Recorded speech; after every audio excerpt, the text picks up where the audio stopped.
Nous prions au nom de Jésus.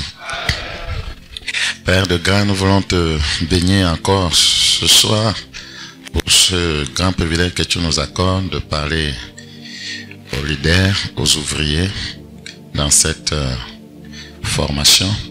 Nous te recommandons ta parole, nous prions qu'elle soit esprit et vie.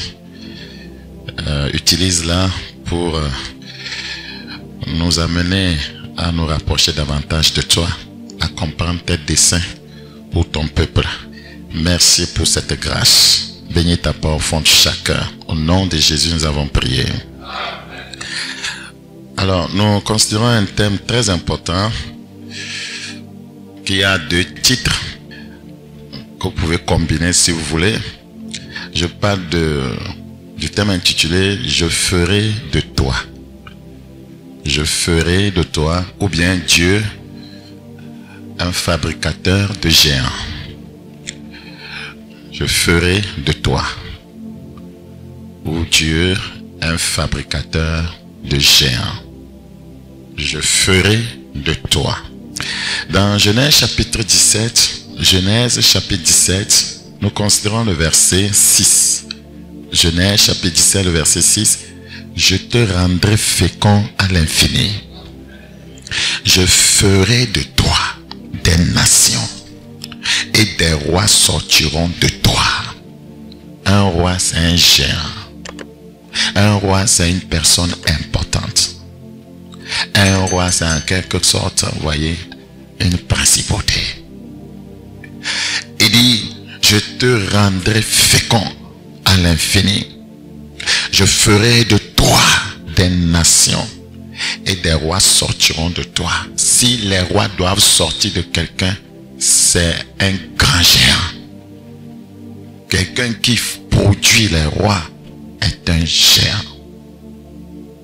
Si les rois doivent sortir d'Abraham, alors Dieu lui-même c'est un fabricateur de géants, un fabricateur de rois. Et c'est ce qu'il veut faire du corps, voyez, de Christ. C'est ce qu'il veut faire de son église. Il veut que nous soyons des rois. La Bible dit que nous avons été délivrés de nos péchés, voyez, par son sang. Et il a fait de nous des prêtres et des rois et qu'ils régneront sur la terre. Alors, quiconque n'a pas une bonne relation avec Dieu prendra ou fera de Dieu tout ce qui a une valeur. Je reprends. Quiconque n'a pas une bonne relation avec Dieu, quiconque ne connaît pas Dieu, quiconque ne permet pas à Dieu d'être une valeur pour lui, fera de toute autre chose sa valeur. C'est ce que je venais de dire, nous enseigne. Quiconque n'a pas une bonne relation avec Dieu prendra ou fera de Dieu tout ce qui a une valeur. Tout ce qui a une valeur va devenir son Dieu. Or, tout ce qui a une valeur ne peut pas être mon Dieu. Si l'argent a de la valeur à tes yeux et tu n'as pas une bonne relation avec Dieu, tu feras de l'argent quoi? Ta valeur. Ce qui est Dieu pour toi, l'argent deviendra ton Dieu. Je reprends. Si l'argent a de la valeur à tes yeux et que Dieu, voyez, n'est pas ton maître, tu n'as pas une bonne relation avec Dieu, alors l'argent sera ton Dieu. Parce que c'est ce qui a de la valeur à tes yeux. C'est ce qui est en train de détruire notre, voyez, monde. Dieu n'a plus de valeur aux yeux des gens. Les hommes ont une plus grande valeur aux yeux de certaines personnes. Les biens matériels, les possessions, voyez, c'est ce qui a de la valeur à leurs yeux. C'est ce qui fait que ces choses deviennent leur Dieu. Dieu avait une grande valeur aux yeux d'Abraham. Quand Dieu a de la valeur à tes yeux, tu feras tout pour avoir une bonne intimité avec Dieu. Et quand tu as une bonne intimité avec Dieu, Dieu va te fabriquer. Dieu fera de toi quelque chose de grand. Parce que tu l'as considéré comme quelque chose, pas quelque chose, comme celui qui a de la valeur à tes yeux. Alors il fera de toi quelqu'un qui a une grande valeur, un géant. Parce que tu l'as valorisé, il va te travailler, il va, voyez, t'équiper, te préparer, te fabriquer pour que tu aies une grande valeur dans la vie. Praise the living God. Dieu est plus concerné à nous fabriquer qu'à nous donner des choses. Dieu est plus concerné qu'à nous fabriquer, qu'à nous donner des choses. C'est-à-dire qu'il veut faire de toi un géant. Au lieu de te donner chaque fois des choses. S'il fait de toi un géant, toi-même tu pourras avoir facilement des choses. S'il ne te fabrique pas pour que tu deviennes un géant, tu viendras chaque fois lui demander encore.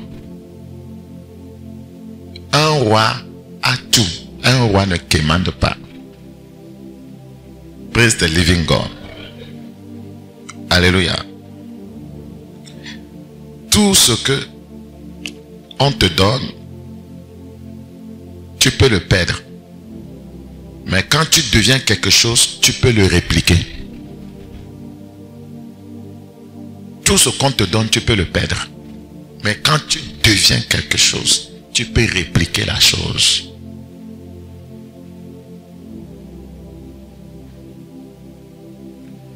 Bien que Dieu, en tant qu'un bon père, est toujours prédisposé à nous donner ce que nous lui demandons, demandez, on vous donnera.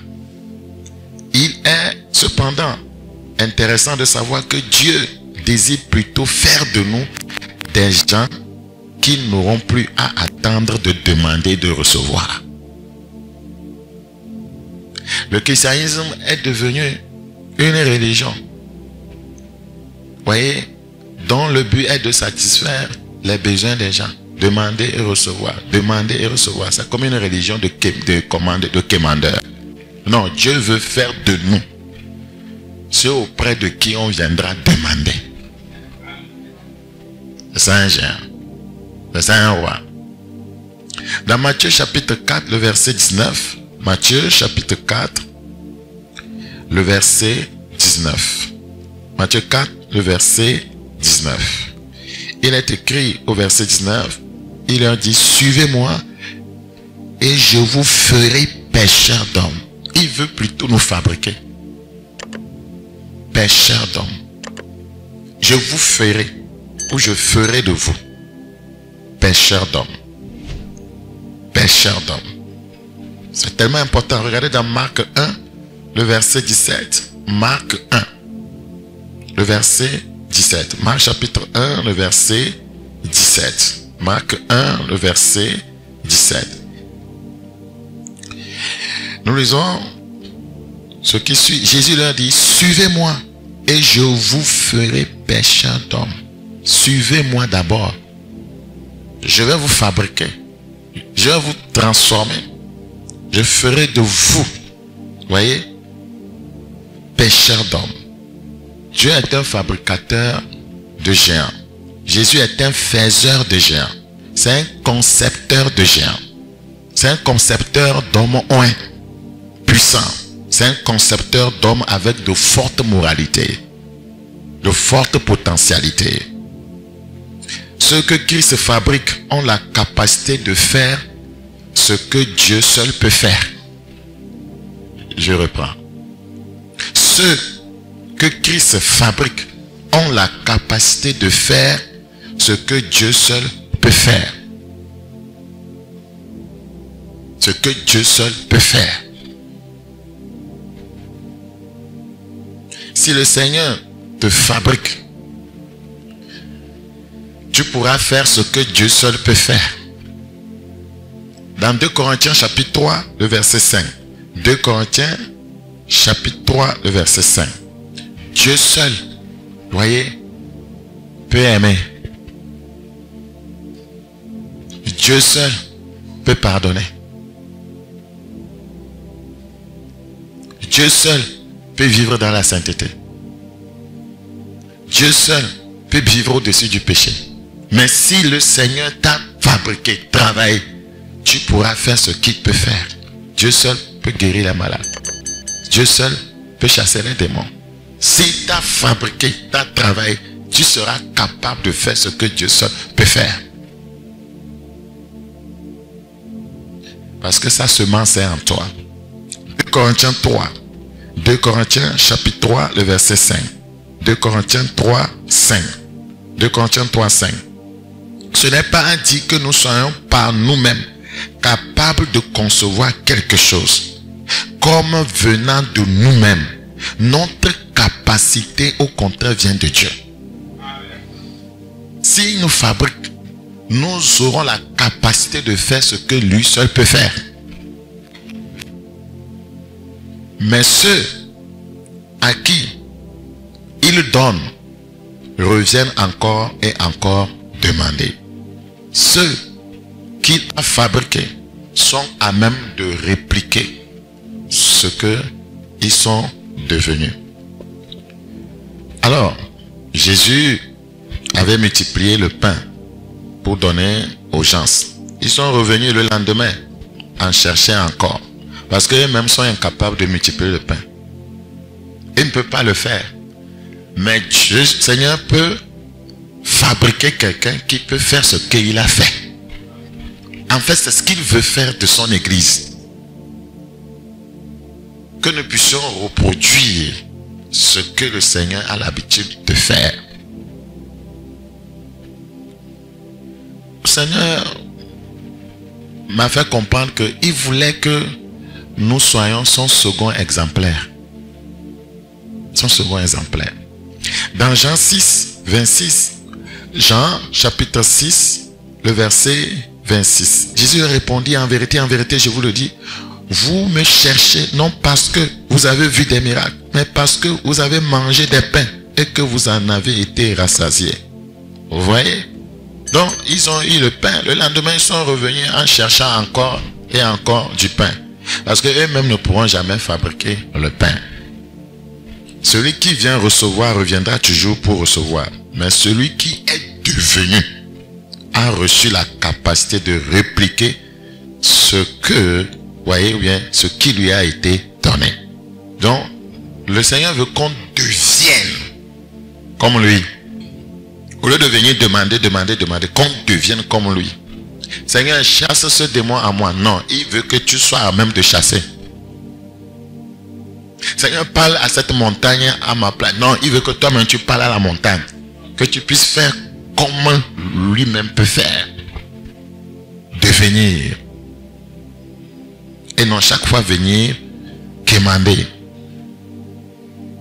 Praise the living God. Alors, lorsque vous devenez comme le Seigneur, qu'est-ce qui se passe? Vous devenez en même temps le prolongement de sa domination sur la terre. Le prolongement de sa domination sur la terre. Praise the living God. Alors, pour devenir quelqu'un qui a les capacités de répliquer ce que Dieu lui a donné, il faut passer par une école. Et c'est ce dont nous voulons parler ce soir. Comment Dieu procède pour fabriquer des géants? Comment Dieu fait pour amener des gens à faire les mêmes choses que lui? À ne plus être ceux qui veulent chaque fois demander, recevoir. Mais ils peuvent, par eux-mêmes, voyez, parler, dire des choses, ordonner pour que des choses arrivent. Dans 2 Timothée chapitre 3, le verset 16, 2 Timothée chapitre 3, le verset 16. Toute écriture est inspirée de Dieu et utile pour enseigner, pour convaincre, pour corriger, pour instruire dans la justice, afin que l'homme de Dieu soit accompli et propre à toute bonne œuvre. Pour que Dieu amène quelqu'un à être accompli, il le fait passer par une école. Cette école, on l'appelle l'école de processus. C'est-à-dire que c'est un processus. L'école de processus. Et comme toute école, il y a des classes. À l'école primaire, vous avez le CP1, le CP2, le C1, le CE2, le CM1, le CM2. Au collège, vous avez la 6e, la 5e, la 4e et la 3e. Au lycée, vous avez la seconde, la première, la terminale. C'est un processus qui va vers la sortie, qui va vers le diplôme, la maturité, l'accomplissement, la maîtrise. Alors, vous allez devoir être très attentif. Les gens pensent qu'ils peuvent devenir un géant sans passer par l'école de Dieu. Ce n'est pas vrai, ce n'est pas possible. La première classe dans cette école de processus, nous allons enseigner sur l'école de processus qui amène à devenir un géant, un roi. Cette école a des classes. Nous allons parler de la première classe. La première classe s'appelle la classe des rencontres divines. La classe des rencontres divines. La classe des rencontres divines. Si vous n'avez pas commencé par cette classe, vous ne serez jamais un géant. La classe des rencontres divines. Personne ne peut entrer en intimité avec Dieu s'il ne l'a pas rencontré. Si vous avez rencontré le Seigneur, vous serez sauvé, vous serez né de nouveau. Si vous avez rencontré sa parole, vous serez transformé. Rencontrer Jésus, c'est être sauvé. Rencontrer sa parole, c'est être transformé. On peut écouter la parole de Dieu sans rencontrer la parole. Si vous rencontrez vraiment la parole, vous crierez comme ces chrétiens qui avaient, ou bien ces gens qui avaient écouté Pierre. Homme frère, que ferons-nous? La classe des rencontres divines. Parce que on peut être au service de Dieu alors qu'on ne le connaît pas. Tu ne deviendras rien en lui. 1 Samuel, chapitre 3, ça vous donne déjà des idées. 1 Samuel, chapitre 3, le verset 4. 1 Samuel, chapitre 3, le verset 4. Alors l'Éternel appela Samuel. Il répondit, me voici. Et il courut vers Élie et dit, me voici, car tu m'as appelé. Et il répondit, je n'ai point appelé, retourne te coucher. Et il alla se coucher. Le Seigneur voulait, voyez, rencontrer Samuel. C'est la première classe. C'est la première classe. Vous ne pouvez pas le représenter alors que entre vous et lui, il n'y a jamais eu rencontre. Vous ne pouvez pas représenter Dieu sur la terre, dans un ministère, alors qu'il ne vous connaît pas. Donc vous êtes en train de rendre ministère au nom de qui? Est-ce que vous êtes rencontré? Est-ce que vous êtes parlé? Est-ce qu'il t'a appelé? Est-ce qu'il t'a commissionné? La rencontre divine. Bien qu'il était au service d'Élie, entre lui et Dieu, il n'y avait pas encore de rencontre. L'Éternel appela de nouveau Samuel, et Samuel se leva, alla vers Élie et dit, me voici, car tu m'as appelé. Élie répondit, je n'ai point appelé mon fils, retourne te coucher. Il ne faut pas confondre l'appel de l'homme avec l'appel de Dieu. Regardez le verset 7, qui tique un peu. Samuel ne connaissait pas encore l'Éternel.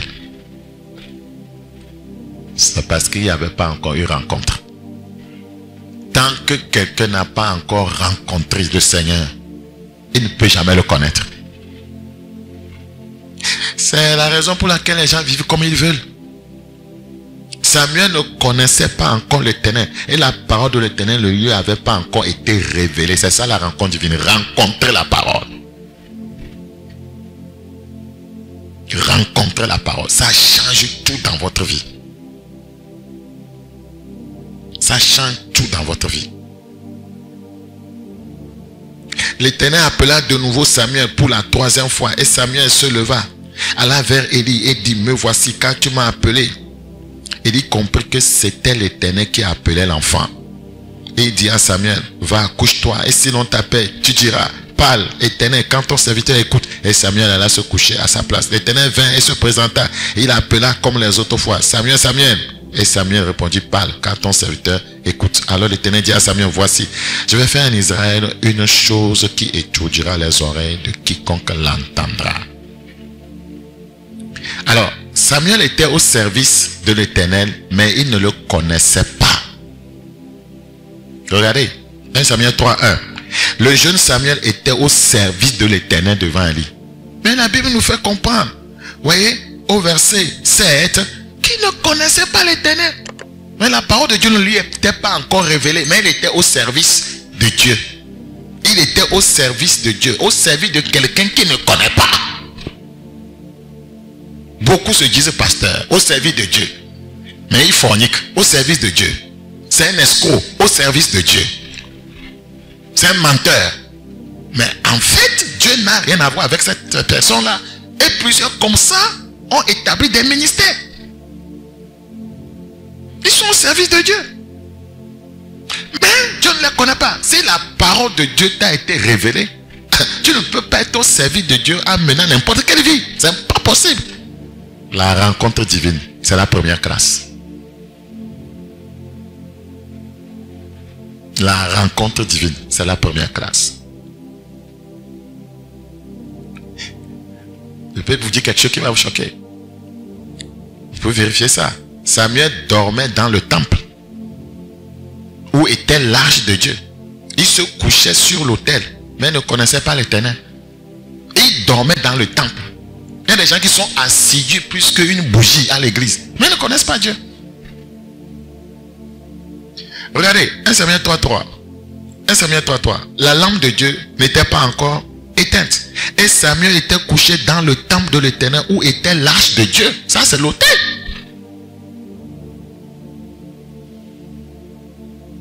On peut être proche du pasteur. On peut s'asseoir sur l'autel avec un pasteur, mais on ne connaît pas Dieu. Il faut qu'il se révèle à toi d'abord. C'est la première classe. Beaucoup n'ont jamais fait cette classe. Mais ils parlent en son nom. Je prie que Dieu nous donne une bonne compréhension. Dormir sur l'autel ne fait pas de toi un serviteur de Dieu. Dormir sur l'autel ne fait pas de toi un serviteur de Dieu. La rencontre divine est le commencement de notre voyage spirituel avec Dieu. La rencontre divine est le commencement de notre voyage spirituel avec Dieu. La rencontre divine est le commencement de notre voyage spirituel avec Dieu. Quand on parle de la rencontre divine, ce n'est pas nécessairement une vision. Si on rencontre le Seigneur, on est touché. Si quelqu'un prêche Jésus et ce message te touche, ça fait que tu le rencontres réellement dans le message. Tu nais de nouveau radicalement. C'est une rencontre divine. Ça peut arriver par vision. Ça peut arriver par révélation. Ça peut arriver où le Seigneur directement te parle. Ou bien il te parle au travers d'un de ses serviteurs. C'est-à-dire que c'est comme ta vie s'effondre. Tu abandonnes toi en même temps. Oh homme frère, que ferons-nous? On ne peut pas être serviteur de Dieu sans passer par cette classe. La base est faussée. Vous allez voir que cette personne-là, elle va salir le nom de Christ. Elle va salir le nom de Christ. Praise the living God. Alors, nous sommes dans Acte 9. Nous allons prendre un exemple. Acte chapitre 9. Acte chapitre 9. Il y avait un homme qui pensait être au service de Dieu. On l'appelait Saul de Tarse. Mais en fait, il ne connaissait pas Dieu. Il n'avait rien à faire avec... Le Seigneur n'avait rien à faire avec lui. C'était un ministère de bénévolat. Le Seigneur ne comptait pas ça. Acte chapitre 9, 3. Acte chapitre 9, 3. Comme il était en chemin et qu'il approchait de Damas, tout à coup, une lumière venant du ciel resplendit autour de lui. La rencontre divine. Il tomba par terre. Il entendit une voix qui lui disait, Saul, Saul, pourquoi me persécutes-tu? Mais pour lui, il était au service de Dieu. Beaucoup d'hommes de Dieu sont des persécuteurs de Christ par leur vie. Il répondit, qui es-tu, Seigneur? Regardez, il ne le connaissait pas. Mais tout ce qu'il faisait, pour lui, c'était au nom de Dieu. Maintenant, il demande, qui es-tu, Seigneur? Et le Seigneur dit, je suis Jésus que tu persécutes. L'école de processus commence par la rencontre divine avec Jésus. Quand on rencontre Jésus, on reçoit le salut. Je suis Jésus. Tout le monde doit commencer là-bas. Rencontrer Jésus. Avoir la révélation de qui est Jésus. Est-il ton sauveur? Je suis Jésus que tu persécutes. Il était au service de ce Dieu, mais persécutait ce Dieu parce qu'il ne le connaissait pas. Il te serait dur de regimber contre les aiguillons. Tremblant et saisi de foi, il dit, Seigneur, que veux-tu que je fasse? Et le Seigneur lui dit, lève-toi, entre dans la ville et on te dira ce que tu dois faire. Les hommes qui l'accompagnaient demeurèrent stupéfaits. Ils entendaient bien la voix, mais ils ne voyaient personne. Pourquoi? Parce que ce n'est pas eux que Christ rencontrait. Nous pouvons être nombreux comme ça, mais Christ vient pour rencontrer quelqu'un. C'était une rencontre divine entre lui et Saul. Alors, c'est la première classe dans cette école de processus. Rappelez-vous que la présence de Samuel dans le temple n'a pas changé son histoire. Ce n'est pas parce qu'il était dans le temple que l'histoire de Samuel a changé. Son histoire va changer à partir du moment où il va rencontrer le Seigneur. C'est tellement important. Les gens peuvent être dans les temples, dans les églises, mais leur histoire ne va jamais changer tant qu'il n'y a pas une rencontre divine avec le Seigneur. Qu'est-ce qui a changé son histoire? C'est-à-dire l'histoire de Samuel. C'est la rencontre divine qu'il a eue avec Dieu. Nous retournons dans 1 Samuel chapitre 3. 1 Samuel chapitre 3.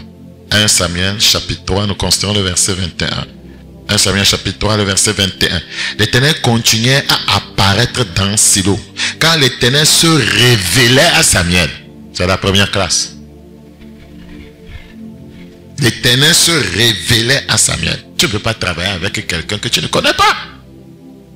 Dans Silo, par la parole de l'Éternel. C'est ça. La rencontre divine va t'amener à connaître la parole. Parce qu'il est la parole. Et c'est ça qui change tout dans ta vie. Le verset 20. Tout Israël depuis Dan jusqu'à Beersheba reconnut que Samuel était établi prophète de l'Éternel. Les gens l'ont reconnu. Il ne s'était pas fabriqué lui-même. Frère, quand un homme expérimente une rencontre divine, trois choses lui arrivent. Quand un homme expérimente une rencontre divine, trois choses lui arrivent. 1. La spécificité de sa destinée lui est révélée. La spécificité de sa destinée lui est révélée. Tu ne pourras connaître la spécificité de ta destinée jusqu'à ce que tu aies une révélation divine. C'est la vérité. Je reprends. Quand un homme expérimente une rencontre divine, trois choses lui arrivent. La première, la spécificité de sa destinée ou de son ministère lui est révélée. Tu ne pourras connaître la spécificité de ta destinée jusqu'à ce que tu aies une révélation divine. Acte 26. Acte chapitre 26. Nous considérons le verset 13. Acte 26, 13. Vers le milieu du jour, ô roi, je vis un chemin resplendir autour de moi et de mes compagnons une lumière venant du ciel et dont l'éclat surpassait celui du soleil. Rencontre divine. Nous tombâmes tous par terre et j'entendis une voix qui me disait en langue hébraïque, Saul, Saul, pourquoi me persécutes-tu? Il te serait dur de regimber contre les aiguillons. Je répondis, qui es-tu Seigneur? Et le Seigneur dit, je suis Jésus que tu persécutes.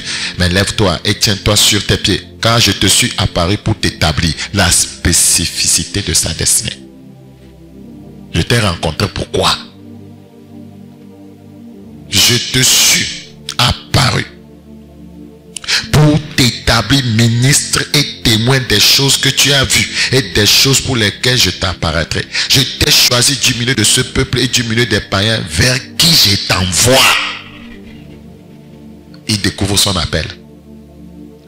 Vous ne saurez jamais votre appel si vous n'êtes pas passé par la classe de la rencontre divine. J'y suis passé.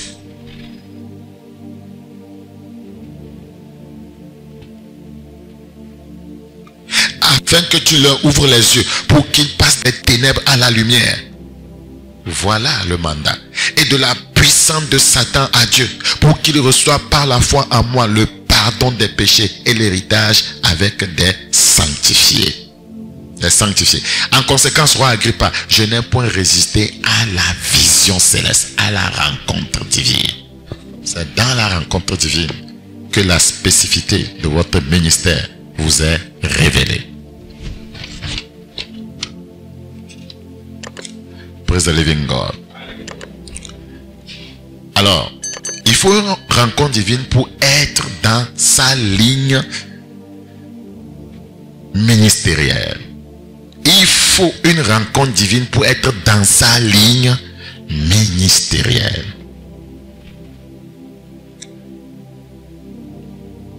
Un homme de Dieu doit être à même d'enseigner tout. C'est ce que nous appelons communément quoi? Quand on va au campus, tronc commun. On ne peut pas dire Dieu m'a appelé, c'est juste pour faire délivrance. Non, tu dois connaître les autres choses, tu dois être à même d'enseigner. Mais tu auras une spécificité. On ne veut pas dire, bon, toi c'est délivrance, prêche seulement délivrance. Toi c'est salut, prêche seulement salut. Non. Tu dois prêcher tout, mais tu as une spécificité. Praise the living God. Après la rencontre divine, il y a une instruction. Donc, la deuxième chose qui arrive lorsqu'on a une rencontre divine, c'est les instructions. Les instructions. Nous parlons maintenant de la classe des instructions. La classe des instructions. La classe des instructions. C'est la seconde classe dans les corps de processus. Après la rencontre divine, il y a les instructions. Regardez dans Actes chapitre 9, s'il vous plaît.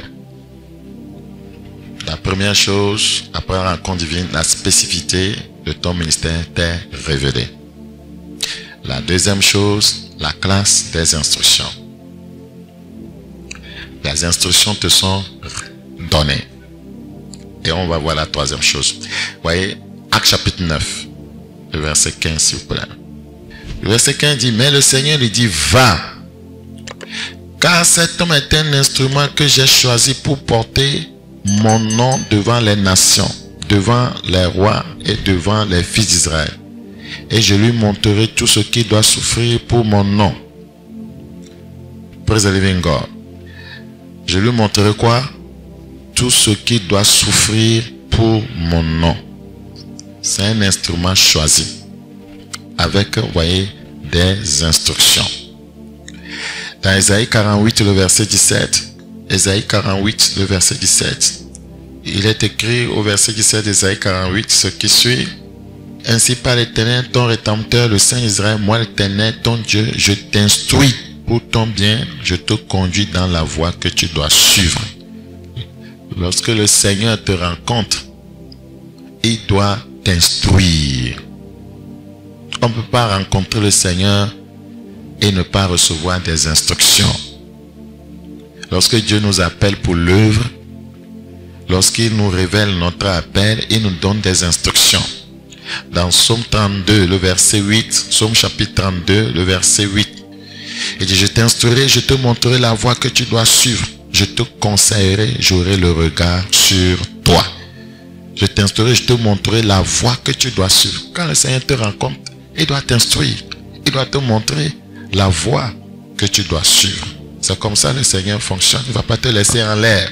Parce qu'il faut que tu puisses fonctionner suivant les instructions, voyez, du Seigneur. C'est très important. Sinon, tu ne vas pas réussir ton ministère, ton appel.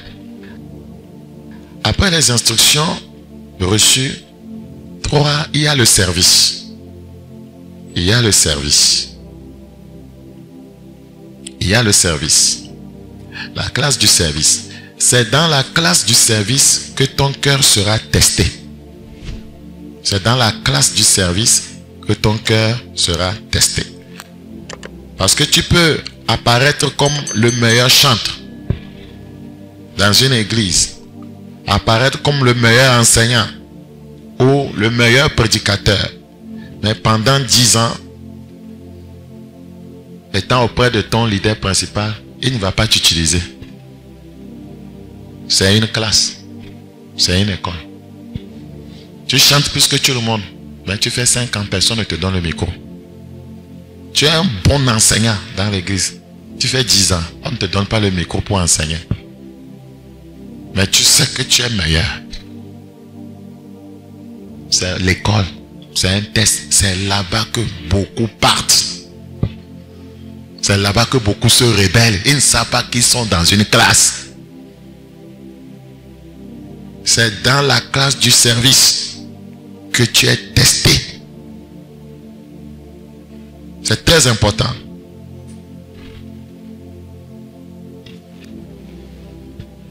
On ne te donnera pas une plateforme pour que tu te fasses valoir pendant un temps.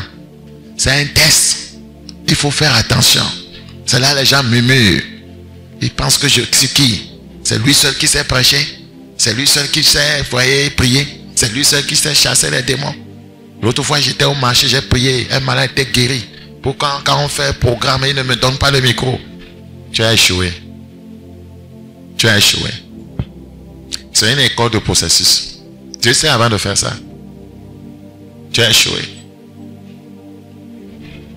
Moi, quand j'étais sous mes leaders, j'étais invité dans d'autres églises où je faisais le ministère. Dieu m'utilisait. Mais quand je viens dans mon église, je suis un surveillant, un agent de sécurité. Il est arrivé un moment même, on m'a retiré le micro. Que parce que j'allais ailleurs pour prêcher. Et je ne faisais rien dans l'église. Un ouvrier simple était mieux que moi. Mais quand je sors, je vais dans d'autres églises, on court pour me prendre le sac. Les pasteurs se courbent. Mais je viens toujours à l'église. Je suis humble. Je ne dis pas, ailleurs on me reconnaît. Ailleurs je suis ceci. Pourquoi on m'a fait ça? Je m'en vais. Jamais. C'est une école. Dieu est en train de te préparer. Beaucoup ont échoué là-bas. Regardez, Deutéronome 8. Deutéronome 8, 2. Souviens-toi de tout le chemin que l'Éternel ton Dieu t'a fait faire pendant ces 40 années dans le désert, afin de t'humilier et de t'éprouver, pour savoir quelles étaient les dispositions de ton cœur et si tu garderais ou non ces commandements.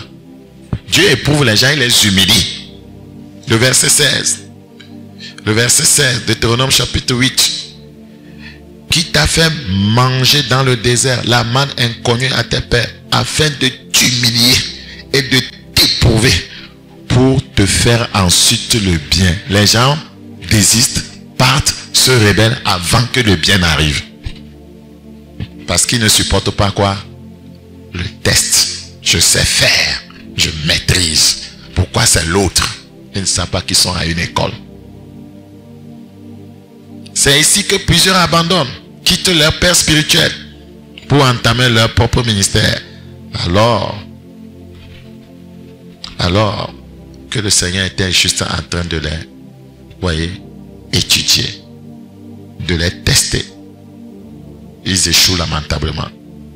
Quiconque n'a pas pu tenir dans la case du service auprès d'un homme ne peut servir Dieu. Quiconque n'a pu être au service d'un homme ne peut servir Dieu. C'est comme ça Dieu procède. Je reprends. Quiconque n'a pu être au service d'un homme ne peut servir Dieu. Il ne peut pas. 2 Timothée 1, 18. 2 Timothée 1, 18. Que le Seigneur lui donne d'obtenir miséricorde auprès du Seigneur en ce jour-là. Tu sais mieux que personne combien de services il m'a rendu à Éphèse. Vous devez rendre service à un homme de Dieu. Si vous voulez que demain, Dieu vous utilise. Philippiens 2, 22. Philippiens 2, 22. Philippiens chapitre 2, le verset 22. Philippiens 2, 22. Vous savez qu'il a été mis à l'épreuve en se consacrant au service de l'évangile avec moi. Tu l'as fait avec qui? C'est auprès d'un leader que Dieu te forme. Avec moi, tu te rebelles. Auprès de celui chez qui Dieu t'a amené pour te former. Les gens échouent au niveau de la classe du service. Vous savez qu'il a été mis à l'épreuve. Il a été mis comment? À l'épreuve. En se consacrant au service de l'évangile avec moi, comme un enfant avec son père. Tu dois réussir ce test, enfant et père. Tu dois réussir ce test. Sinon, tu ne peux pas servir Dieu. Dieu sera ton père. Tu seras son enfant dans le ministère. Mais il faut qu'il le fasse d'abord, te fasse passer par un père physique. Que nous appelons souvent un père spirituel. Et toi, tu es un enfant. Pour voir quelle sera ta relation avec lui. Et le Seigneur pourra, voyez, éventuellement savoir quelle sera ta relation avec lui, Dieu, lorsque tu seras ton propre chef. Si tu n'arrives pas à te soumettre au Père spirituel qu'il a mis devant toi, pour Dieu, tu as échoué. Il ne peut pas te faire confiance. Il ne peut pas te faire confiance. Beaucoup échouent là-bas. Dieu veut fabriquer des géants, des gens matures, pour tenir son peuple, pour bénir son peuple, pour impacter son peuple. Dieu ne veut pas fabriquer ceux qui cherchent une plateforme pour faire le show. C'est ça le problème aujourd'hui. Les gens cherchent une plateforme pour faire le show. Le mazin, je suis apôtre. Je suis ceci. Non, ce n'est pas ça. Si on voit sur l'internet aujourd'hui, c'est ça. Hein? C'est les plateformes que les gens cherchent pour faire le show. Pour avoir de la renommée, pour se faire un nom. Non. D'autres cherchent des vues. D'autres monétisent, vous voyez, leur chaîne. Pour se faire de l'argent. C'est son intention. Ce n'est pas pour impacter les gens. Praise the living God. Quand tu expérimentes premièrement une rencontre divine, deuxièmement, tu reçois des instructions. Et troisièmement, Dieu te permet de te mettre au service sous un leader. C'est à la place du service que Dieu va saisir, voyez, l'opportunité de sonder ton cœur. C'est quand tu es sous le service, tu es dans le service sous quelqu'un, que Dieu a l'opportunité de sonder ton cœur. Quand on te dit fais ça, la manière dont tu réagis, en murmurant, Dieu sait que non, ça ne peut pas aller. En hésitant, Dieu sait que non, ça ne peut pas aller. En parlant comme ton leader, Dieu sait que ne peut pas aller. En étant contredisant, Dieu sait que c'est là-bas, c'est au service que Dieu teste ton cœur. Parce que tu n'es pas flexible. Tu ne veux te soumettre à personne. Et Dieu, il comprend en même temps que celui-là, je ne peux pas lui faire confiance. Parce que Dieu cherche des gens malléables. Dieu veut former des gens humbles. Un géant, ce n'est pas un homme méchant, c'est un homme humble. Parce que l'humilité précède quoi? La gloire. Praise the living God. Donc en fait, la première classe, c'est la classe de la rencontre divine. La deuxième classe, c'est la classe des instructions. La troisième classe, c'est la classe du service. Et c'est là-bas que Dieu sonde le cœur de chacun d'entre nous. C'est là-bas que Dieu va tester. Voyez, tes convictions. Dieu va voir si tu as les mêmes convictions que celui auprès de qui il t'a amené. Parce que c'est lui qui t'a amené là-bas. Mais quand tu deviens traître là-bas, tu intoxiques les gens. Là où le Seigneur t'a amené. Tu veux prendre des fidèles là-bas. Je sais que toi là, tu es très dangereux. Tu as échoué. Lorsque nous nous étendons sur l'autel, par exemple, quelqu'un vient se coucher sur l'autel, qu'est-ce que la personne veut nous montrer? C'est pour nous faire comprendre qu'elle a tout abandonné. C'est dans le service que Dieu commence réellement à déceler tes vrais motifs. Ce n'est pas en venant te coucher sur l'autel. Si tu viens te coucher ici, tu es en train de dire, oh Dieu, j'ai tout abandonné, je suis transformé, Dieu seul est tout pour moi. Ça ne meurt pas Dieu. Hein? Ça ne le touche pas. Ça ne séduit pas Dieu. C'est dans le service. Le service doit dire qu'il y a un chef sur toi. C'est là-bas qu'il te teste. Quand on te corrige, tu réagis comment? C'est ça le service. Tu es au service de quelqu'un. C'est là-bas le vrai test. C'est là-bas que le vrai test commence. C'est là-bas que Dieu décèle ceux qui sont vraiment venus pour lui. Ce n'est pas celui qui vient s'étendre sur l'autel. C'est dans la classe du service que Dieu récompense. C'est dans la classe du service que Dieu récompense. C'est dans la classe du service que Dieu récompense. Apocalypse chapitre 22. Apocalypse chapitre 22. Apocalypse chapitre 22. Le verset 11. Que celui qui est injuste soit encore injuste. Que celui qui est souillé se souille encore. Et que le juste pratique encore la justice. Et que celui qui est saint se sanctifie encore. Voici, je viens bientôt et ma rétribution avec moi pour rendre à chacun selon ce qu'est son œuvre. La classe du service. Jérémie 17, 9. Jérémie chapitre 17, le verset 9.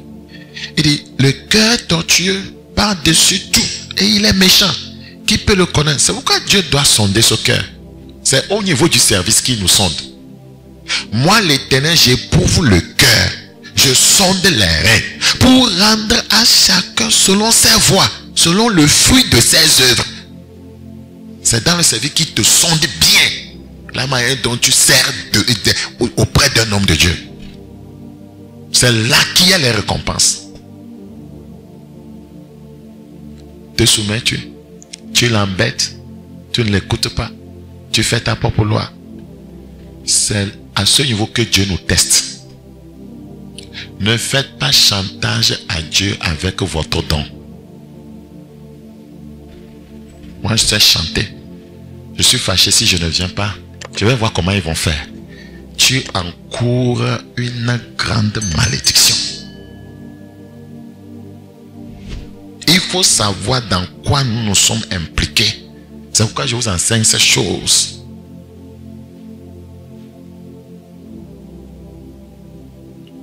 Beaucoup d'entre vous, vous faites ces erreurs-là. Non, ils n'ont qu'à faire, je vais voir. Je ne vais plus mettre ma bouche dedans. Le service de Dieu.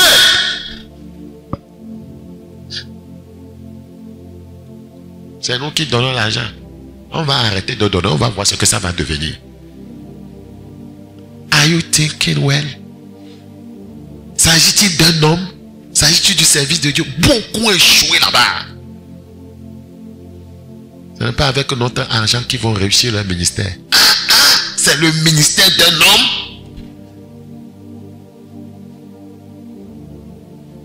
Et que quand ça ne marche pas dans une œuvre du Seigneur, on est content. C'est une malédiction. Oui, ce ministère, ça ne marche pas. Youpi. Ouais. On avait dit ça, nous les avons quittés. Regardez comment ils souffrent. C'est la sorcellerie. Je prie pour pour le ministère des autres. Je prie pour chaque pasteur au Togo. Je prie pour le réveil d'un ministère de sainteté. C'est l'œuvre de Dieu. Je ne peux pas souhaiter le mal pour un ministère. Si elle est en train de mourir, il est en train de mourir le ministère. Je vais souhaiter que ce ministère se réveille. Pourquoi nous avons un ministère interdénominationnel? Pourquoi nous faisons marathon? Pourquoi nous prions pour le Togo? Pourquoi nous prions pour les autres églises? Et on sera content. Je vais voir comment ils vont faire. Je ne vais pas venir. C'est ça qui va avoir besoin de moi. Vous punissez qui? Dieu? Celui qui vous donne le souffle de vie? Satan nous a tellement aveuglés qu'on ne sait même pas ce qu'on est en train de faire. Nous sommes devenus, certains, plus diables que le diable. Plus diable que le diable. Faire du chantage à Dieu avec son propre œuvre, avec le talent ou don que lui-même t'a donné. J'ai peur. Jérémie 32, 19. Jérémie 32, 19. Tu es grand en conseil et puissant en action. Tu as les yeux ouverts sur toutes les voies des enfants des hommes. Le sondage, c'est au niveau du service. Tu as les yeux ouverts sur toutes les voies des enfants des hommes pour rendre à chacun selon ses voies, selon le fruit de ses œuvres. C'est au niveau du service que nous faisons des œuvres. C'est là-bas que Dieu nous sonde. Notre promptitude à faire son travail, à courir pour lui. C'est pourquoi il dit, faites toutes choses sans murmure ni hésitation. C'est dans le service.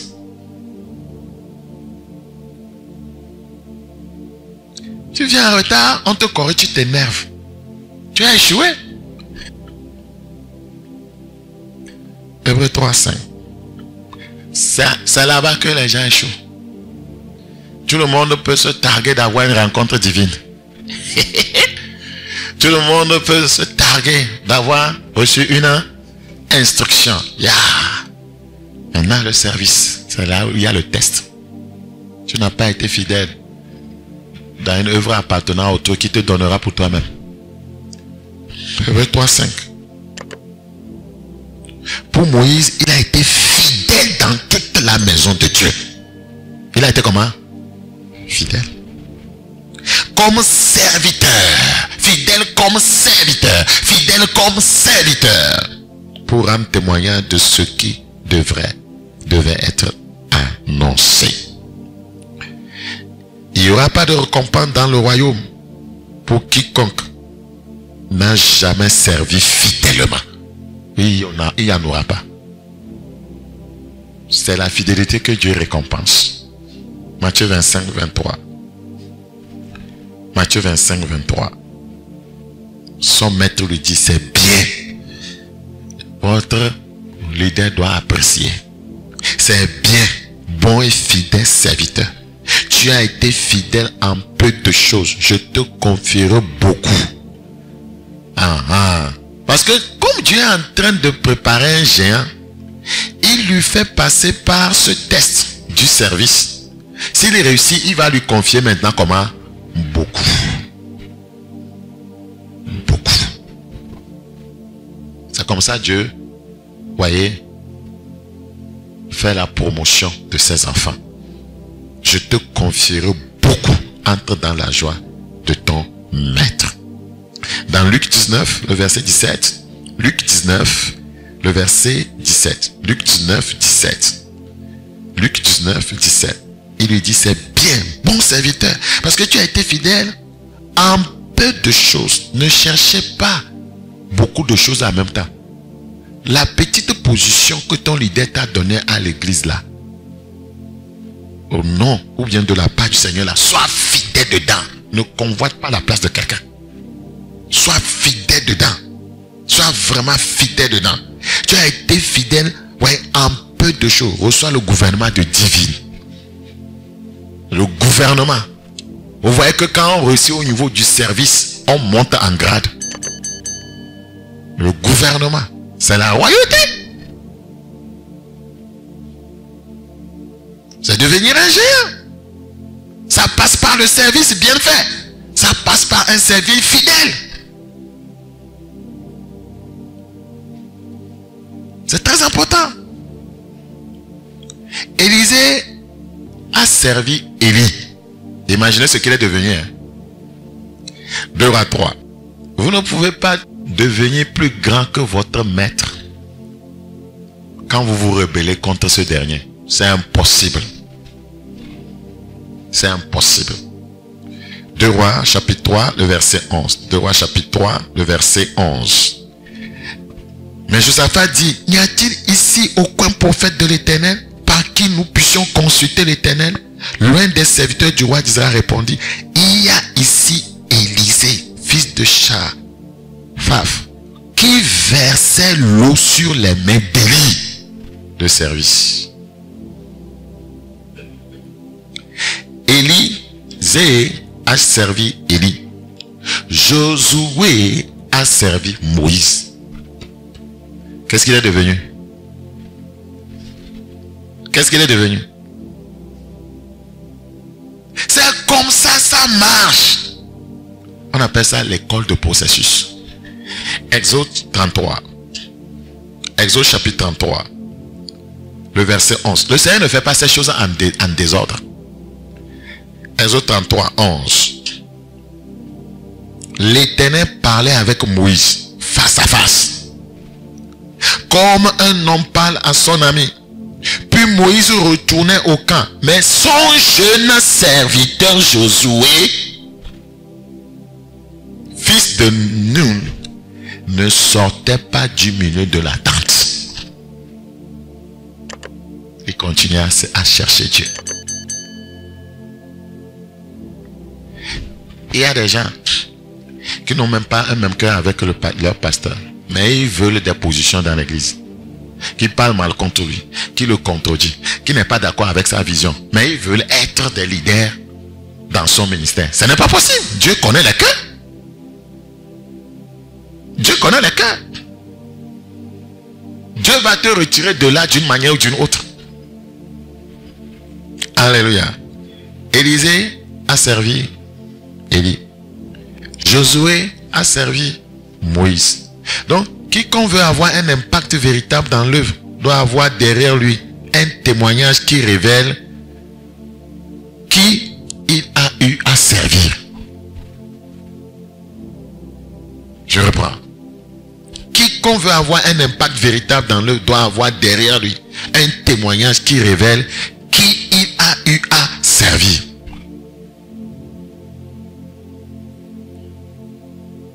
Si celui que tu as servi ne peut pas venir dans ton ministère, tu as été un faux serviteur, un mauvais serviteur. Si celui que tu as servi ne peut pas te visiter à la maison, tu n'as pas été un vrai serviteur.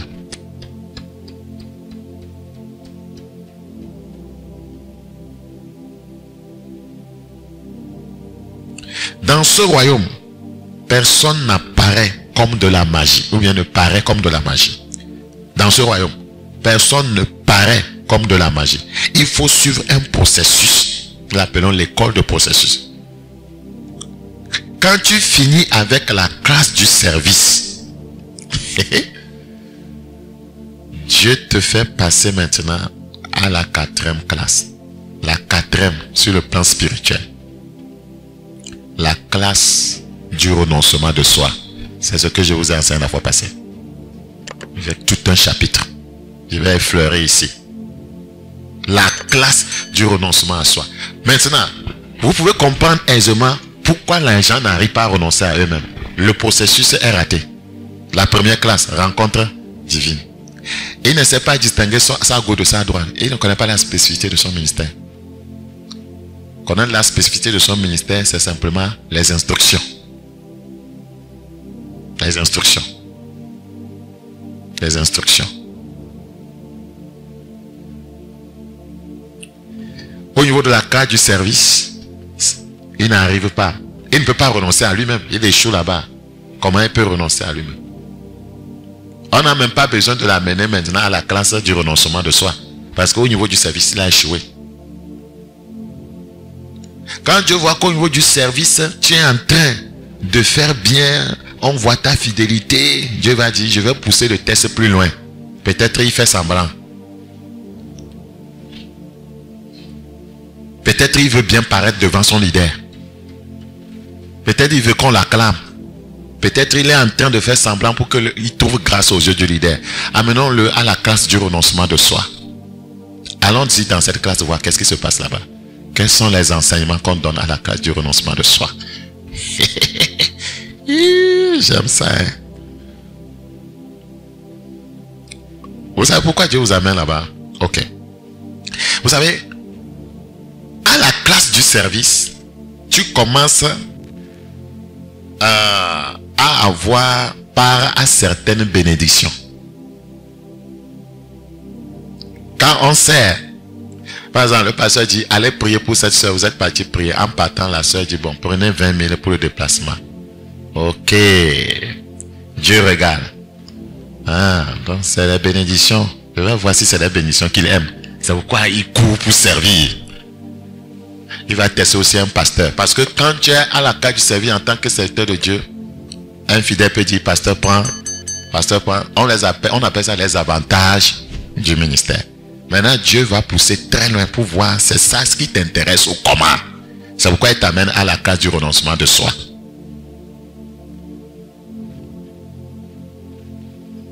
À la classe du service, certaines bénédictions, vous voyez, vont trouver leur expression dans ta vie. Dieu veut voir si tu es fidèle dans le service à cause de ces bénédictions. Dieu va voir ça. Et il va te tester. Alors, pour t'amener à aller loin, Dieu va t'enseigner le renoncement de soi. Dieu va voir, c'est quand il y a renoncement de soi que ton service est réellement pur. La pureté de ton service sera vérifiée dans la classe du renoncement de soi. Vous voyez comment il pousse très loin? La pureté de ton service, vous voyez, sera vérifiée dans la classe du renoncement de soi. Celui qui ne passe pas par cette classe va échanger sa ligne ministérielle avec de l'argent. Le Seigneur veut voir si c'est l'argent que tu veux. C'est à cause de ça que tu lui rends service. Il doit vérifier ça. C'est pourquoi il t'amène à la case du renoncement de soi. Nous avons un exemple. Je vais vous parler de un ou deux exemples. Acte 8. Acte chapitre 8. Pierre était fidèle dans le service. Il sera testé. Acte 8, 18. Lorsque Philippe les a fait comprendre que Samarie a reçu l'évangile, Pierre a couru là-bas. Dieu va voir s'il courait dans le service à cause de l'argent, à cause des bénédictions. Pierre et Jean, le verset 17. Nous sommes dans Acte 8. Alors Pierre et Jean leur imposèrent les mains et ils reçurent le Saint-Esprit. Lorsque Simon vit que le Saint-Esprit était donné par l'imposition des mains des apôtres, il leur offrit de l'argent en disant, accordez-moi aussi ce pouvoir afin que celui à qui j'imposerai les mains reçoive le Saint-Esprit. Mais Pierre dit que ton argent périsse avec toi. Il a reçu. Il a reçu.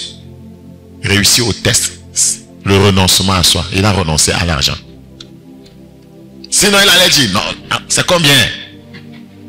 Ok. Amen, amen, amen. Maliko Pakata. Reçois. Comme plusieurs pasteurs font. Quand tu amènes l'enveloppe, achète-toi. Yako patapatapa. C'est maintenant qu'il parle bien la langue. Parce qu'il a vu une bénédiction.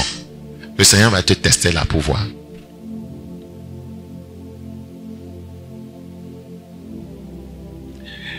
Élisée a été testé là-bas par Naaman. Quand Naaman a reçu son miracle, il a donné quoi? le présent, le renoncement. Il a dit que non. Ne me donne pas ça parce que j'ai prié. Non. Parce que tu as ton miracle. Non. Aujourd'hui, on vous dit, amenez l'argent, on va prier pour vos miracles. On vend même des huiles qui font miracle. Les parfums qui font miracle. Les savons qui font miracle. Ces gens-là, ils ont échoué. Ils sont dans le service à cause de l'argent des bénédictions.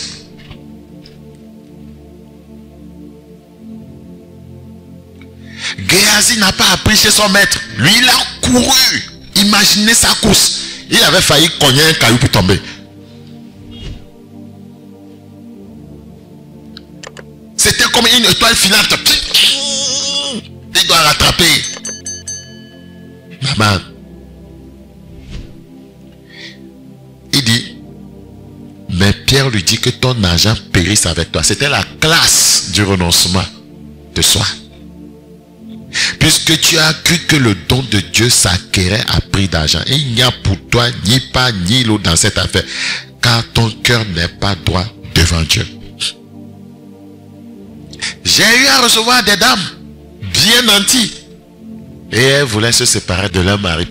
Elles avaient les moyens. Quand moi je faisais un ministère, je peux être là, quelqu'un va venir. Donc aujourd'hui qu'on n'a pas ça. Pasteur, prends 300 000. La personne est en train de préparer quelque chose.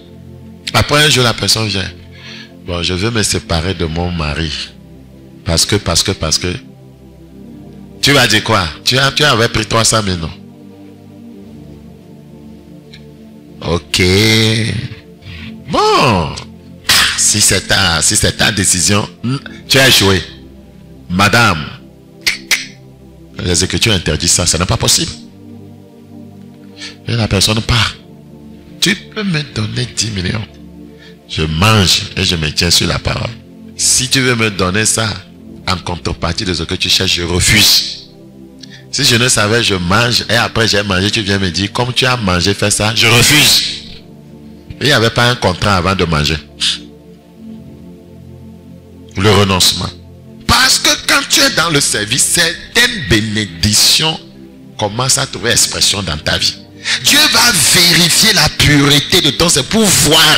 Est-ce qu'à cause des bénédictions que tu es dedans, que tu cours, il va te tester. Celui qui ne passe pas par le renoncement de soi va échanger le poids de sa destinée pour les plaisirs. Je reprends. Celui qui ne passe pas par le renoncement de soi va échanger le poids de sa destinée pour les plaisirs.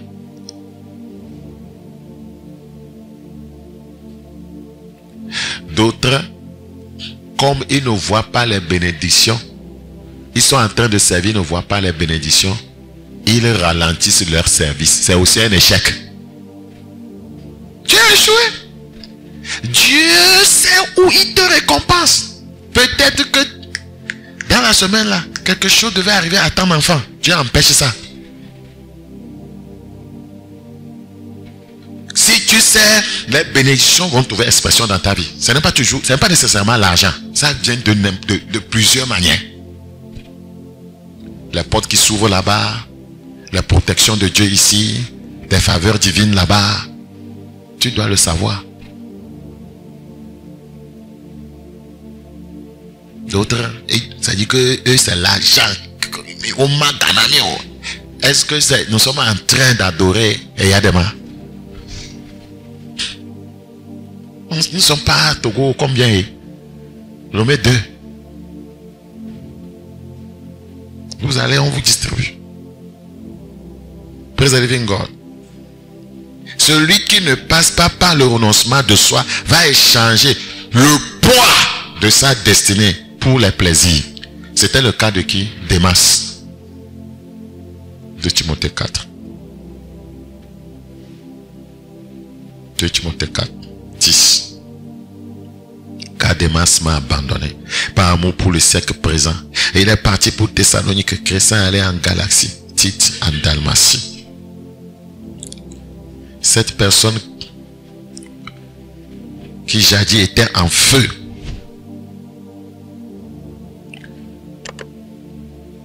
va commencer à le perdre. Car la corruption et la compromission est entrée dans sa vie. Nous devons faire attention. La corruption et la compromission tuent la puissance de la parole en nous.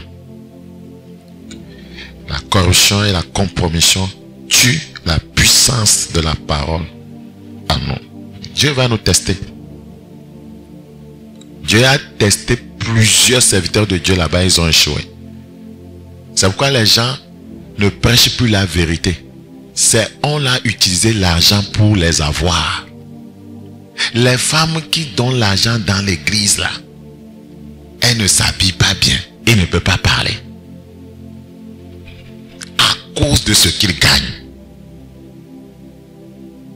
Et ne peut rien dire.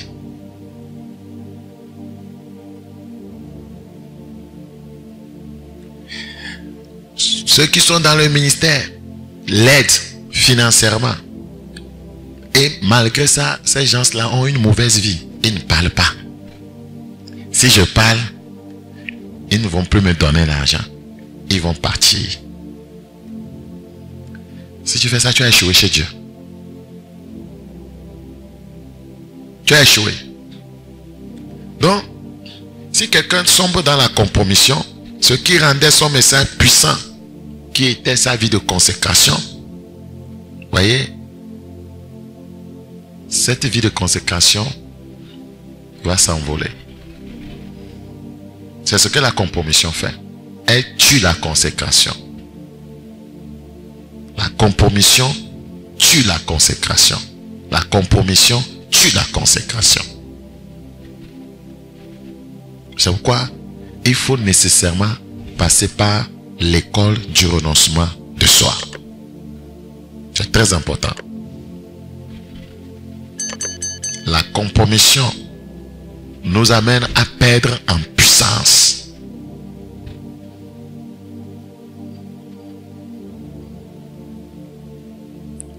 Au lieu de devenir un véritable serviteur de Dieu pour impacter les gens, on devient une star sur l'autel en divertissant les gens.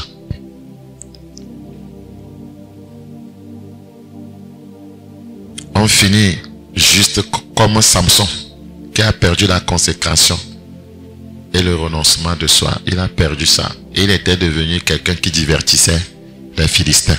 Juge 16, 25. Juge chapitre 16, le verset 25.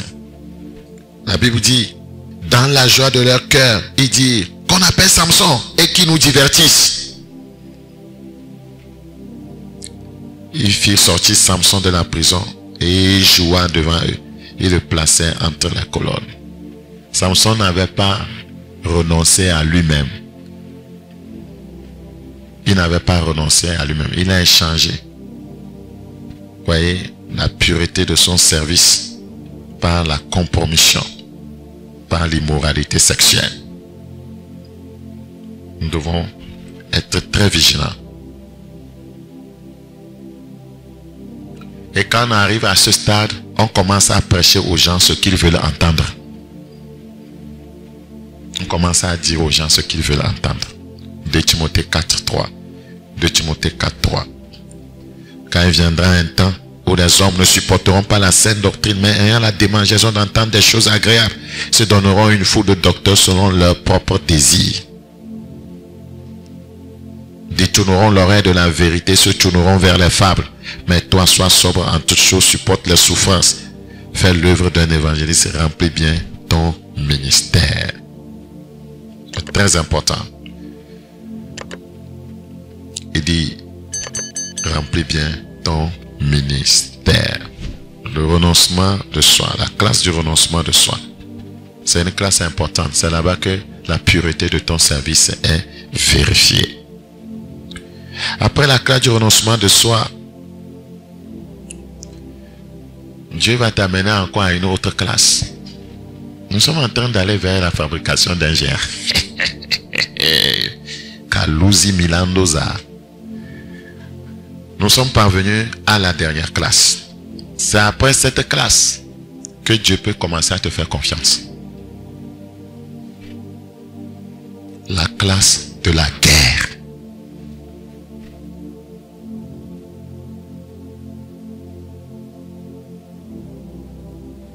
Vous allez fuir le ministère à cause de la guerre. À cause des combats qui vont surgir dans votre vie. C'est la dernière classe. Oui, commence à vous faire confiance. C'est ici qu'il commence à vous faire confiance. La classe de la rencontre divine. Il dit, bon, allons-y. La classe des instructions. Bon, je vais voir ce que tu vas en faire. La classe du service. Ok, tu sers. La classe du renoncement de soi. Je vais voir, tester la pureté de ton service. Ok, tu dis que tu as renoncé à toi. Bon, allons au niveau de la guerre. Si vous avez été longtemps avec moi, vous saurez que ça est passé par la classe des guerres. Pas de petites guerres. Vous avez vu de vos propres yeux.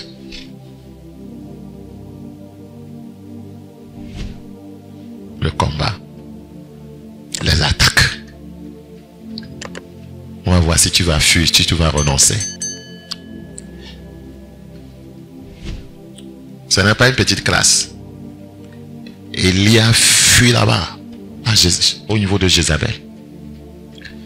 Et il est parti pour demander à Dieu de lui ôter la vie, qui n'est pas meilleur que ses pères. C'est là-bas qu'on voit si tu es devenu meilleur. Kalousi Kata.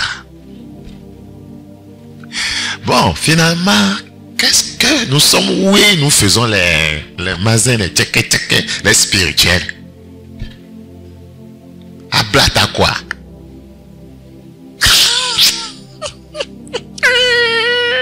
Kalousi Melendola. Les gens cherchent le micro pour une plateforme. Le show. Ce n'est pas le français. Ce n'est pas l'espagnol ou l'anglais. Ce n'est pas ça qui fait trembler Satan. Hein. Ce n'est pas savoir bien parler. Ce n'est pas avoir une belle voix. Hein. Jérémie 1, le verset 19. Ils te feront la guerre. Il n'a pas dit qu'il va t'épargner de ça. Ils te feront la guerre. Si tu veux les vaincre, il y a des choses que tu es appelé à faire. Ils te feront la guerre. Ils ne te vaincront pas, mais ils ne te vaincront pas, car je suis avec toi pour te délivrer, dit l'Éternel. Jérémie 15, 20. Jérémie 15, 20. Jérémie 15, 20. Je te rendrai pour ce peuple comme une forte muraille d'airain. Ils te feront la guerre. À cette classe, Dieu fait de toi. Il est arrivé. Nous sommes arrivés maintenant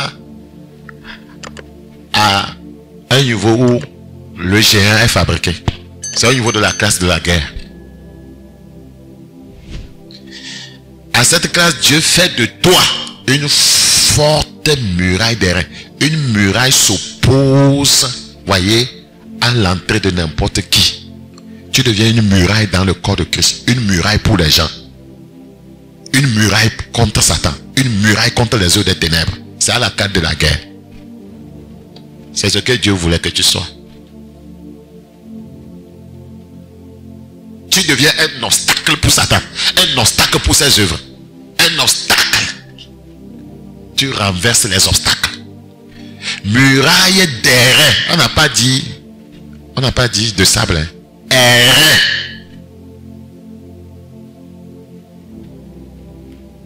Je ferai de toi. Je te rendrai. Je te rendrai. Tu es fabriqué. Je te rendrai pour ce peuple comme une forte muraille d'airain. Ils te feront la guerre, mais ne te vaincront pas.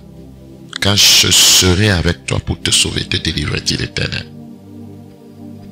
Ésaïe 41, 15. Ésaïe 41, 15. Ésaïe 41, 15. dit, voici, je fais de toi. Tu es fabriqué. C'est la guerre. Un traîneau aigu tout neuf, gagné de points, Dieu écrasera. C'est à ce niveau que Dieu commence à te faire confiance. Ça, on a dit que ce qu'il hait, tu vas haïr ça. Ce qu'il veut écraser, tu vas écraser ça. Donc, il te fait confiance.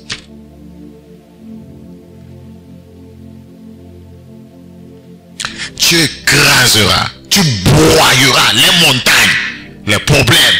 Tu es fabriqué, tu es devenu un géant. Quelqu'un qui broie les montagnes ce sont des trucs géants. Maintenant, tu es capable de broyer les montagnes. Ça veut dire que toi-même, tu es devenu quoi? Un géant. À la classe de la guerre. Tu es arrivé. Un peu. Puisqu'il commence à te faire confiance. J'ai dit commence. À te faire confiance. Il peut te confier maintenant des missions. C'est à ce niveau qu'il confie des missions à ses serviteurs. Renverse l'autel dans cette famille. Jérémie 51. Jérémie 51. Verset 19.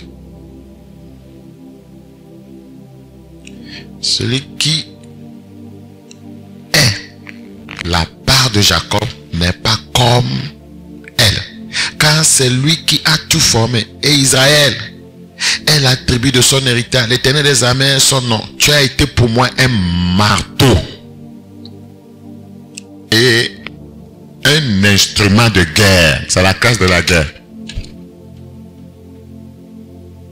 Tu as été pour moi un marteau, un instrument de guerre. J'ai brisé par toi des nations. Vous voyez déjà? C'est un géant. Par toi, j'ai détruit des royaumes. Tu peux attaquer le royaume des principautés.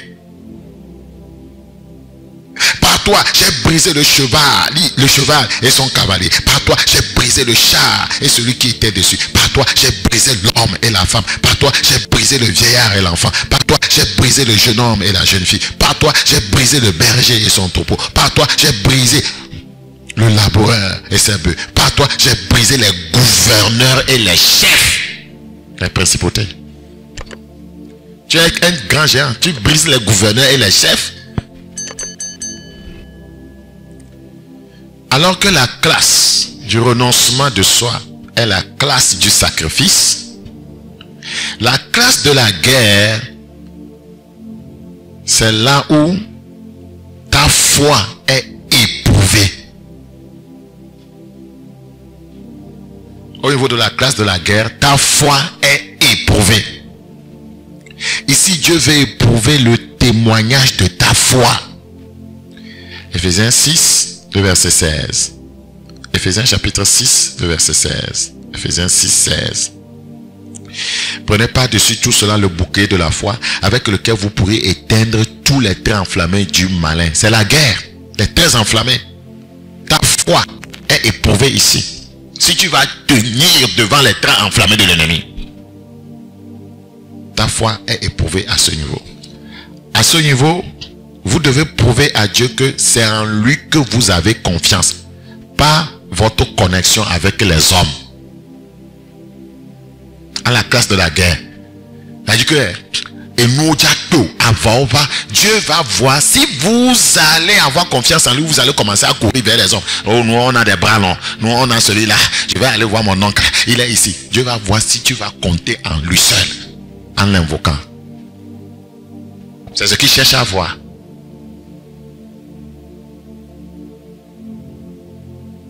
Si vous avez confiance en lui et non en votre connexion avec les hommes.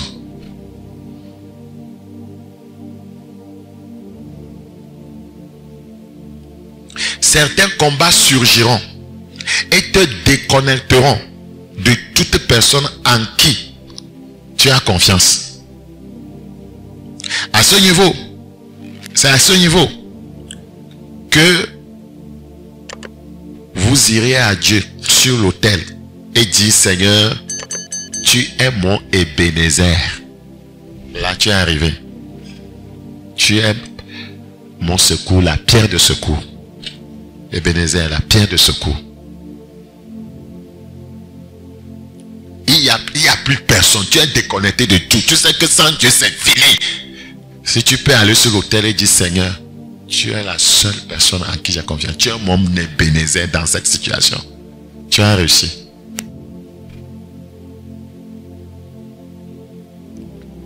Mais petite chose, on couvre les hommes. On appelle celui-là. On appelle celui-là. On appelle celui-là. 1 Samuel 7, 12. 1 Samuel 7, 12. Et nous, Jordan a dit quoi? 1 Samuel chapitre 7, 12. Samuel prit une pierre qu'il plaça entre Mitzpah et Shen, et il l'appela du nom d'Ebenezer. Ebenezer, en disant, jusqu'ici l'Éternel nous a secourus. L'Éternel nous a secourus. 1 Samuel 4. 1 Samuel chapitre 4. 1 Samuel 4. 1. La parole de Samuel s'adressait à tout Israël. Israël sortit à la rencontre des Philistins pour combattre. Il campait près d'Ebenezer. Voilà le combat. Dans ce combat, tu dis, Seigneur, tu es mon secours. L'homme n'est pas mon secours. C'est ce que Ebenezer voudra dire. Israël sortit à la rencontre des Philistins pour combattre. Il campait près de Ebenezer. Et les Philistins étaient campés à Afek. Personne ne peut gagner de territoire dans ce royaume sans combattre. C'est la vérité. Personne ne peut gagner de territoire dans ce royaume sans combattre. Quand nous disons que ton règne vienne, nous invitons les principautés sur notre territoire. Il y aura toujours combat. Quiconque dit, Seigneur, que ton règne vienne dans ce quartier, que ton règne vienne dans ma famille, que ton règne vienne dans mon village, c'est une invitation indirecte aux principautés. Parce qu'ils ne veulent pas le règne sur des territoires. C'est pourquoi il y aura la guerre. Tout homme de Dieu est en train de dire dans son ministère, Seigneur, que ton règne vienne quoi? Dans cette ville. Que ton règne vienne où? Dans cette nation. C'est une invitation aux principautés. Il y aura la guerre. Tu passeras par cette classe. Et Dieu va voir comment tu vas faire.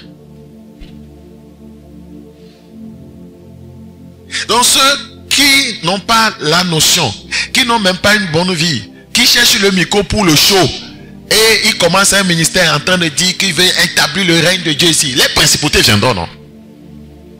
Tu n'es pas en règle. Imagine ce qui va t'arriver. On ne comprend pas. On cherche le show. Chercher à établir le règne de Dieu dans une nation, dans une ville, dans un quartier, c'est lancer une invitation aux principautés, aux démons. Parce que c'est eux qui veulent posséder comment? Les territoires.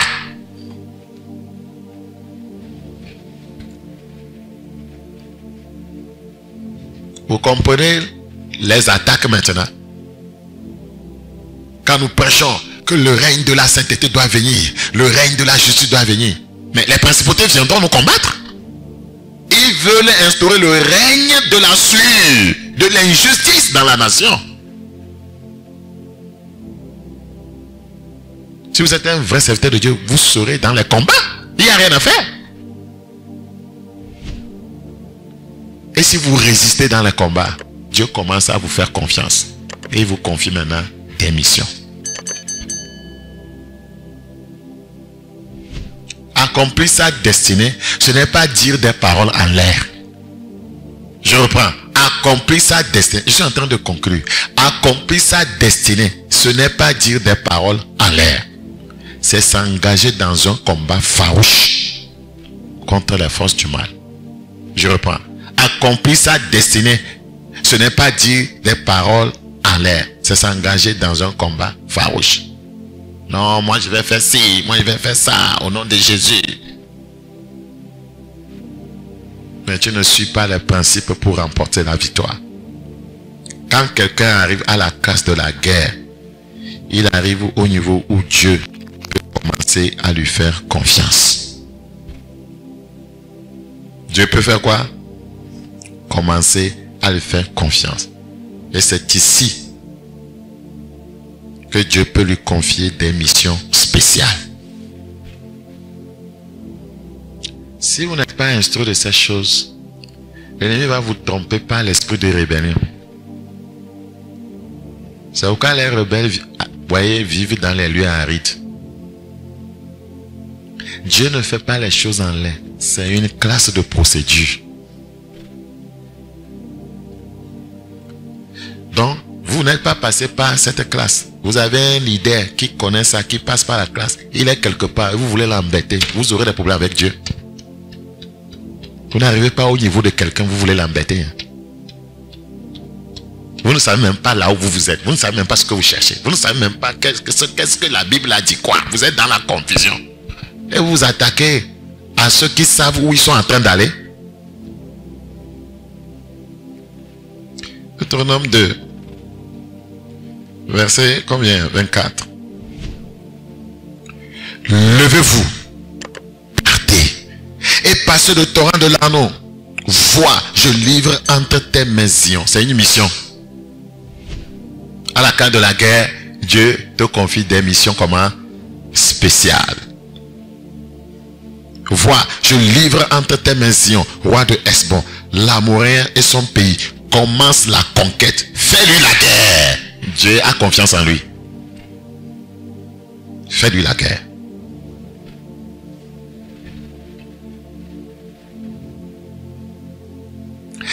C'est à cette classe que le Seigneur dit, mettez un district à Fagna. C'est la guerre.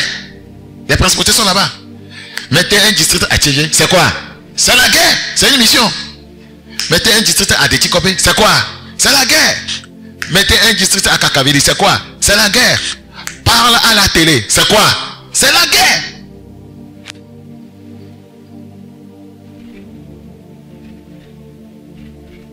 Dénonce ce fléau dans la nation. C'est quoi? C'est la guerre.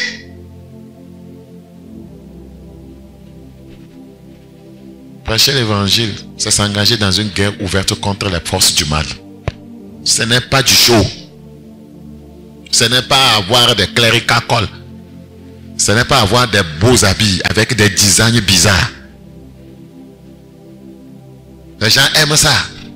Et certaines femmes aiment les hommes là. Mano pastor que dona ou do cola cola now.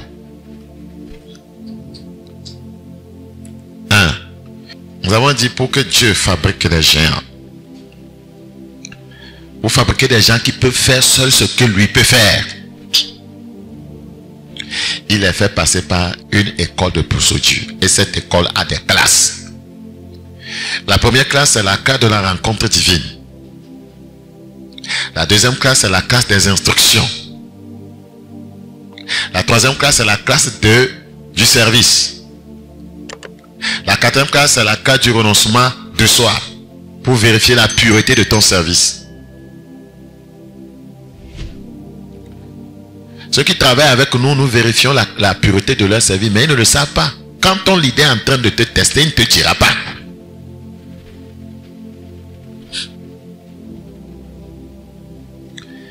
Après la classe du renoncement, nous allons à quelle classe? De la guerre. Vous savez pourquoi après le renoncement, il y a la classe de la guerre? Quelqu'un qui a renoncé à lui n'a plus peur de mourir. La guerre voudra dire que tu peux être fauché. Là, Dieu te fait confiance parce que tu es mort à toi-même. C'est pourquoi tu vas en guerre. Tout soldat qui rentre dans un champ de bataille, c'est qu'il peut mourir. Donc devenir leader, c'est choisir de mourir pour qu'une cause marche. Ce n'est pas faire le show. Devenir leader, c'est accepter de perdre sa vie pour qu'une cause marche. Ce n'est pas faire le show. C'est ce que le leadership devient aujourd'hui. Le show. Quand Dieu te choisit et te place devant, c'est qu'il a décidé de te sacrifier pour qu'une cause marche. Il faut arriver au renoncement de soi pour entrer dans la guerre. Parce que tu peux mourir. Souvent nous vous donnons des témoignages, on a failli partir.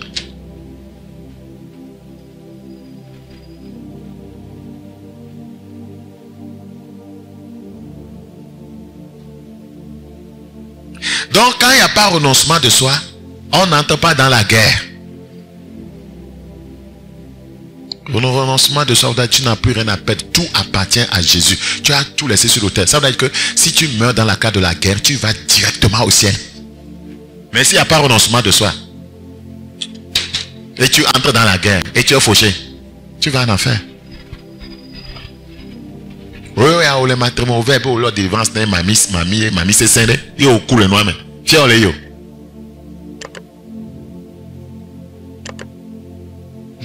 Les démons quelque part, tu descends. Sors au nom de Jésus. Sors au nom de Jésus. Alors que tu es un meurtrier, un fornicateur. Tu murmures. Tu commères. Tu es en train de faire quoi? Ce n'est pas de l'amusement. It is not a joke. J'ose croire que vous avez compris un peu cet enseignement. Je ferai de toi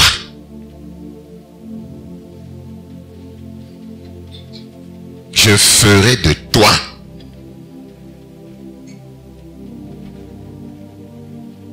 Dieu, un fabricateur de géants. Beaucoup ne sont jamais passés par la classe de la rencontre divine, mais ils font le show. Ce que nous faisons, il nous a parlé. Nous avons eu des rencontres divines. Dieu nous a montré la spécificité de notre ministère. Nous nous sommes vus devant des foules en train de prêcher, d'évangéliser, de faire des délivrances. Quand on était déjà jeunes, élèves. On a vu ça plusieurs fois. On s'est vu confier des missions spécifiques. Dans des rencontres divines, des révélations. Et je vous ai souvent dit, ce qui définit mon ministère, deux rencontres spéciales. Où j'étais dans un véhicule en train d'aller. J'ai vu un jeune homme qui se querellait avec son père. Et il a quitté son père, il partait. On a conduit, on est arrivé à son niveau. Je suis descendu du véhicule. Je lui ai parlé que ce n'est pas bon. On ne fait pas ça à son père. Et il a compris le message. Il s'est repenti. J'ai dit, retournons, fais la paix avec ton papa. Il est rentré dans le véhicule. On est retourné à son père. Ils se sont réconciliés. Et je suis parti. Et Dieu dit, c'est ton appel. Ramène-moi ceux qui m'ont quitté. C'est pourquoi je prêche comme je prêche. C'est pourquoi je parle beaucoup de l'église. Parce que beaucoup sont dans l'église, mais ils ont quitté leur père. Ils sont en problème avec leur père. C'est pourquoi je prêche pour l'amour. C'est pourquoi je n'aime pas les divisions. C'est pourquoi je n'aime pas les jalousies, les envies. Je n'aime pas. Je n'aime pas. Beaucoup ont quitté Dieu, ont quitté leur père. C'était le message que j'ai reçu. Ramène-les. C'est pourquoi nous disons le retour quoi à la parole de Dieu et à la sainteté. C'est un appel spécifique. La seconde rencontre, nous sommes à la réunion des pasteurs. Et il y a un homme devant, comme je suis devant vous, en train d'enseigner. Et il pose la question à tous. C'est quoi le plus important? C'est quoi le plus important? Et on le regardait. Il dit, la perfection.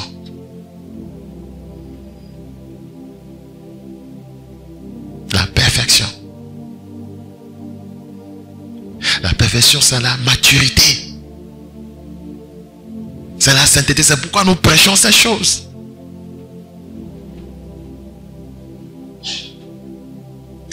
Notre rencontre, quand elle ne demande pas de dire, on ne dit pas. Je m'arrête là. Nous ne disons pas tout. Seigneur, ta parole a été enseignée. Que nous ayons le retour à la vérité, à la sainteté. Au nom de Jésus. Amen.